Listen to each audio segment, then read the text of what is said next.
We're going to travel the world with the money from the house. My son and daughter-in-law sold my house and spent all the money. They thought they had defeated me.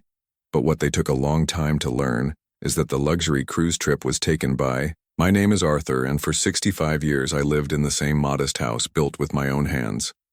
I was a carpenter, a craftsman of sorts, and every nail, every beam, every splinter of wood held a memory. My late wife Evelyn and I raised our son Mark within those walls. We scraped, we saved, we sacrificed, all for him. Mark, my only child, was our world. When he married Jessica, a woman whose designer clothes and manicured nails seemed to clash with the scent of sawdust that clung to our home, I welcomed her as my own. I thought she brought him happiness. I was wrong. The happiness she brought was a calculated one, a conditional affection based on what she and Mark could extract from me. For years I saw it, but I chose to ignore it. The subtle hints for money, the complaints about our old-fashioned furniture, the constant gnawing desire for something more, something grander, something mine. They would visit on holidays, not to share a meal, but to subtly probe about my will, my savings, my assets. I would just smile and change the subject. Mark, my boy, had become a stranger, a shell of the kind, thoughtful son I remembered. He was a puppet,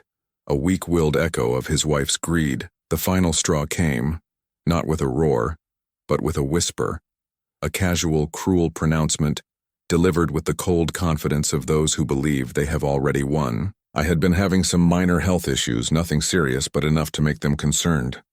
Or so I thought. They convinced me that the old house was too much for me to handle.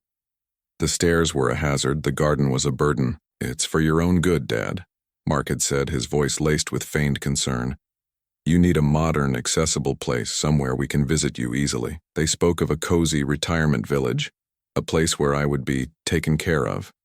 It all sounded so loving, so selfless. The reality was a tiny, sterile apartment in a building that smelled of antiseptic and forgotten dreams. I didn't argue. I didn't resist.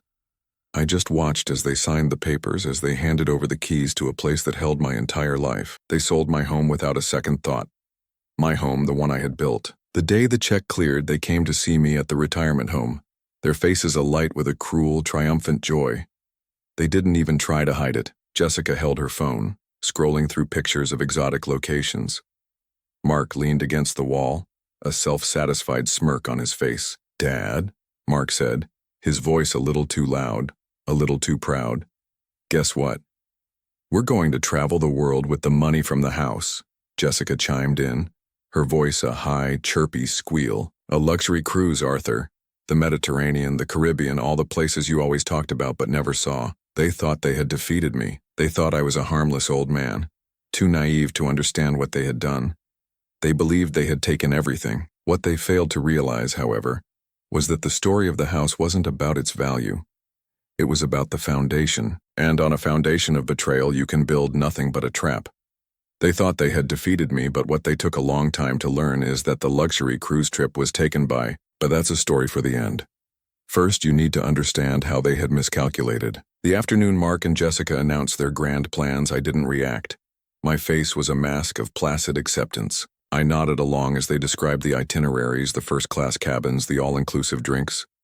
"It's a shame you can't come," Jessica said, her tone dripping with false sympathy. "But don't worry, we'll send you postcards." Their laughter filled my small room, a sound so hollow and cruel it felt like a physical blow. They left, confident in their victory, leaving me alone with my thoughts and a profound sense of emptiness. But that emptiness was quickly replaced by a cold, quiet determination. The same determination that had built a house from nothing and a business from a single toolbox. They saw an old man. They didn't see the carpenter, the entrepreneur, the man who had outsmarted ruthless business partners and navigated financial downturns. They had forgotten who I was. My plan was not born of rage, but of methodical calculation, a blueprint, much like the ones I used to draw up for my houses. It started with a phone call, not to the police, not to a lawyer, but to my old friend Walter, a retired real estate attorney. "Walter," I said, my voice steady, "do you remember the trust I set up for Mark all those years ago? The one with the house as its main asset?" He did.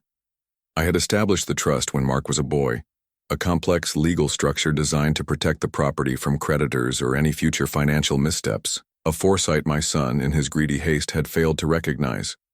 The trust stipulated that the beneficiary, Mark, could only sell the property under a very specific condition. The funds from the sale had to be immediately reinvested into a new property of equal or greater value, to be held in the same trust. The house was not an inheritance for them to liquidate, it was a vessel, a living asset, a detail they either ignored or more likely never bothered to read. The legal jargon was dense and they were too busy dreaming of cruises to pay attention to the fine print. But there was a second, crucial element to the trust. A clause I had added years ago after a contentious business deal taught me a harsh lesson about trust. The clause stated that should the beneficiary fail to comply with the terms of the trust, specifically the reinvestment of funds, the trustee would be granted full authority to seize the funds and reallocate them for the beneficiary's long-term care and well-being. And who was the trustee? The one they saw as a doddering old fool. The one they dismissed as a burden. The trustee was me. I began making the calls. I spoke with the lawyers who had handled the sale. I explained the situation calmly, presenting them with the signed trust documents. Their initial skepticism turned to a grim realization. They had facilitated a fraudulent transaction, unknowingly aiding Mark and Jessica in a breach of contract. Their liability was immense. My quiet, measured tone contrasted sharply with their frantic apologies and panicked promises to rectify the situation. In the background, I could hear the sounds of their phones ringing, the beginning of the legal machinery I had set in motion. They thought they had taken me for a fool, but it was their own arrogance that had sealed their fate. They were too busy celebrating their victory to notice the quiet hum of a perfectly orchestrated counteroffensive. The check from the house sale was still in escrow. They were just days away from a cruise they would never take. The trap was set. The day came when the first ripple of my plan broke the surface. Mark called, his voice tight with confusion. "Dad, what's going on? We just got a letter from the bank. It says the funds from the house sale are frozen. What is this about a trust?" He was still trying to maintain his calm, entitled demeanor, but I could hear the tremor of fear in his voice. I remained silent, a beat of dramatic pause that felt like an eternity. He continued, his panic mounting. "They're saying we can't touch the money, not until we evaluate something." "What did you do?" I took a deep breath. "Son," I said, my voice a quiet, measured whisper, "I didn't do anything. I just let the trust do what it was always intended to do." Jessica's call was not one of confusion, but of pure, unadulterated rage. "Arthur, the cruise line canceled our booking.